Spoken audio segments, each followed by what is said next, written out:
T-minus 10, 9, 8, 7, 6, 5. All three engines up and burning. 2, 1, 0, and liftoff. The final liftoff of Atlantis on the shoulders of the space shuttle. America will continue the dream. Roger, roll, Atlantis. Houston now controlling the flight of Atlantis.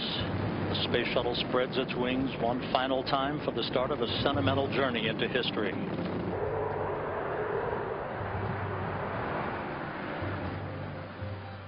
Main gear touchdown. Mission complete, Houston.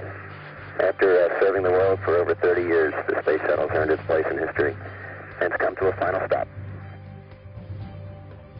We copy your will stop, and we'll take this opportunity to congratulate you, Atlantis, as well as the thousands of passionate individuals across this great spacefaring nation who truly empowered this incredible spacecraft, which for 3 decades has inspired millions around the globe.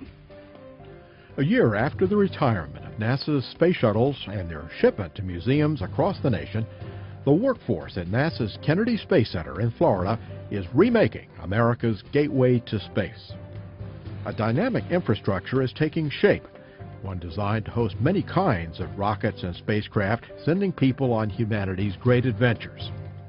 Orbiter Processing Facility 3, no longer needed to service shuttles, has been revamped and turned over to Space Florida. They will partner with the Boeing Company to manufacture, assemble, and test the company's Crew Space Transportation CST-100 spacecraft. OPFs 1 and 2 also are expected to be used in the future for spacecraft processing, as Kennedy's unique capabilities are adapted to new users. Negotiations are also underway at Launch Complex 39 for the use of its twin pads, A and B. We still have many challenges in front of us, but I believe our future is bright. And as great as our last 50 years have been, I believe our next 50 years are going to be even better. Some of the work has already paid off, offering the NASA community hints of what the future holds. SpaceX, for instance, launched a demonstration cargo delivery flight to the International Space Station in May. The company and NASA proved that cooperation can overcome daunting technical hurdles safely and effectively. Like OPF-3, the high bay at the Operations and Checkout Building has been remade into a modern aerospace factory floor. Space Florida and Lockheed Martin Space Systems Company renovated the facility, once used to process space vehicles in the Apollo era.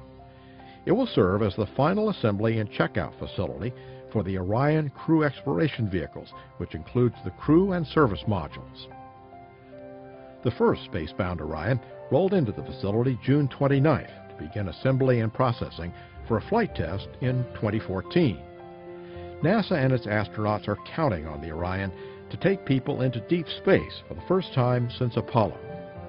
We don't know what we don't know. And when we find those things, when we make those discoveries, we're going to be better off just as a people, but also it's going to have applications that help make our life better. Workers and technicians are refurbishing the Vehicle Assembly Building, Launch Pad 39B, and numerous other facilities in anticipation of a new golden age of spaceflight. When the work is completed, the center will, for the first time, be equipped to assemble, process, and launch several kinds of spacecraft and launchers, including ships designed to take astronauts far beyond low Earth orbit. The Commercial Crew Program, based at Kennedy, has made strides toward bringing those vehicles into existence by sharing NASA's hard-earned expertise with private companies. The goal is to develop innovative spacecraft to take astronauts to the International Space Station.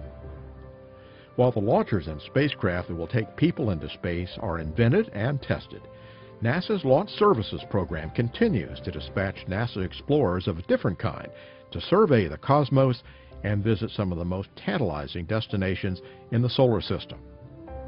Riding atop an Atlas V rocket, the car-sized rover Curiosity lifted off from Kennedy on November 26, 2011, on an ambitious mission to place a robotic geologist on Mars, so researchers can find out more about the mysterious red planet. The Juno mission also began at Kennedy with an Atlas V thundering spaceward on August 5th to place the 4-ton spacecraft on a course for Jupiter, the largest planet in the solar system. A pair of small spacecraft known as Grail were sent to our closest astronomical neighbor, the Moon, on a Delta II rocket on September 10th to map the lunar gravity field with unprecedented precision. From new programs being established to the refurbishment of center landmarks to the successful launches of innovative spacecraft, Kennedy remains at center stage in NASA's space exploration ambitions. The road to space has always and always will lead right through the great state of Florida.